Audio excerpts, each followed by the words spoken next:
It's Wednesday, July 12th, and this is the Barbados Today Evening News Update. Thank you for joining us. I am Marie-Claire Williams. Our top story this evening, Prime Minister Stuart is denying ever refusing to meet with trade union leaders yesterday as they tried to present him with a letter outlining their concerns about the National Social Responsibility Levy.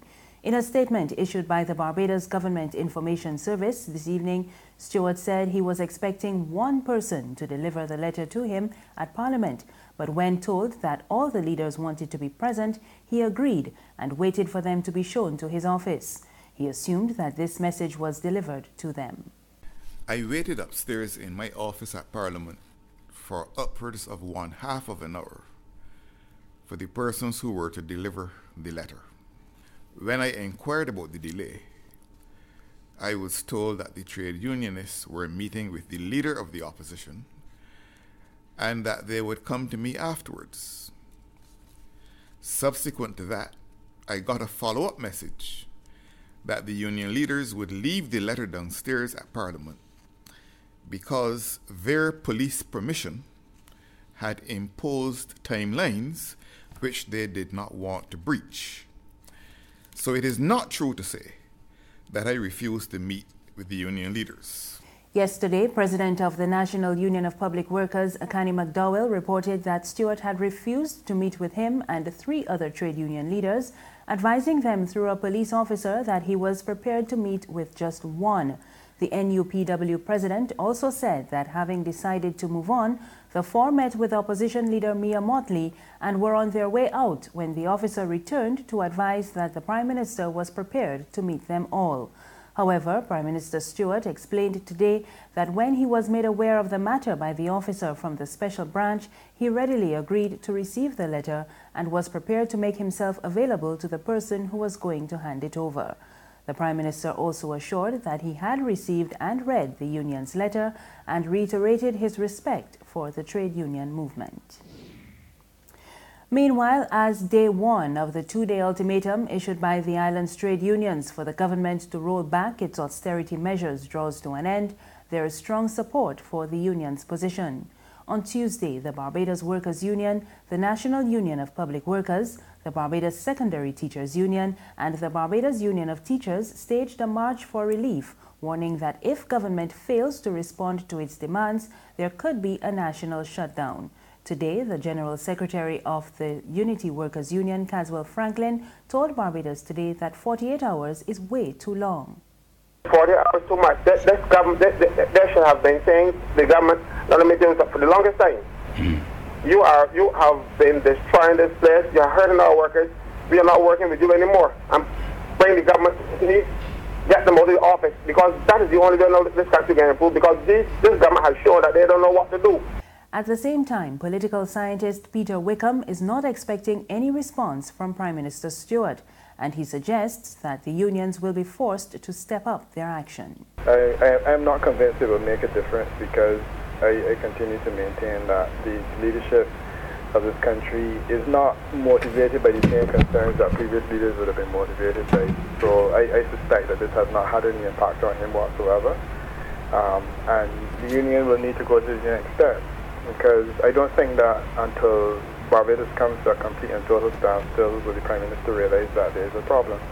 So that's my feeling, that I don't have a difficulty with it, and I also have no problem with the idea of a 48-hour ultimatum, and I think that it will become necessary for them to go to the next step, because the 48-hour ultimatum will mean nothing to the Prime Minister. In other news, this Wednesday evening, the family and friends of 61-year-old Mary Downs are trying to come to terms with her untimely death. In what can be described as a freak accident, Downs became the island's latest road fatality this morning.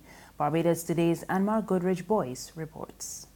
61-year-old Mary Downs had just gotten off of a bus on her way home from the doctor when she met her untimely death.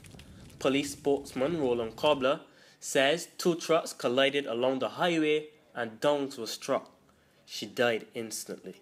I can confirm at this time that police are conducting investigations into the circumstances which resulted in a road fatality here at Westmoreland, St. James, involving 2 motor lorries and a 61-year-old female from St. James.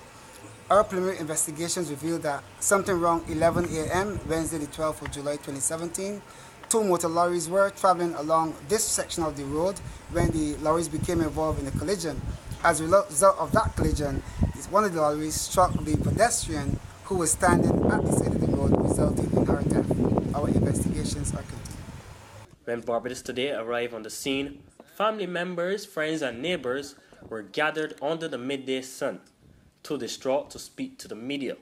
However, his sister, who gave her name as Judy, said Downs was a loving and caring person. Today's tragedy is the 16th for totality for the year, and the second to occur at that spot. Downs' death has prompted calls from neighbors for the installation of traffic lights or a roundabout at Westmoreland St. James to ensure residents are safe. I'm Margaret Ridge Boyce, Barbados Today. Meanwhile, traffic lights in St. Michael and Christ Church that were out of order in recent days are back in operation. Today, personnel from the Ministry of Transport and Works began resetting the signals. The ministry blamed the problem on the unavailability of equipment necessary for the proper functioning of traffic lights, and it appealed to motorists to exercise due care and caution on the roads. 7 months after acting as Chief Executive Officer of the Financial Services Commission, Kester Guy has been confirmed in the post. FSC Chairman Sir Frank Aline made the official announcement to staff yesterday. Sir Frank says the selection process was extensive, and after careful scrutiny, Guy was fully endorsed as the right person to take the regulatory body forward. Guy is a career regulator and economist. He formerly served as senior economist at the central banks of Barbados and Trinidad and Tobago. There's regional and international news after this short break. Good morning, Phillips & Company, may I help? Oh, certainly. One moment, please.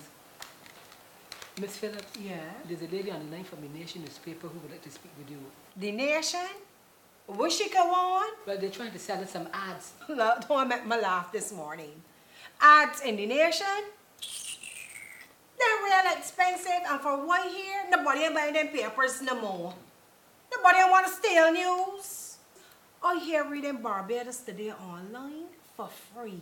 So I tell she thanks for calling, but no thanks. We just advertising Barbados Today, families. Tell she is Barbados Today all the way. Okay, I'll pass on the message. Mom, are you still there? Oh, she put it down. The Barbados Today, news you can trust. Thank you for staying with us. We're back now with news from the region. A St. Lucia government minister resigns at the height of controversy with possible links to Barbados. Agriculture Minister Senator Jimmy Henry called it quits days after former government minister Richard Frederick charged that he would be sacked. Frederick claimed that Henry is part of a cross-border investigation that reportedly involves Barbadian law enforcement agencies. But in a brief video, Henry steered clear of the charges. For reasons altogether personal, I have decided to tender my resignation with immediate effect from the Senate and as a minister. Due to these personal matters, at this time I am unable to give the attention necessary to my ministerial duties. I wish to thank my dedicated supporters in Denry North who have stood by me through thick and thin.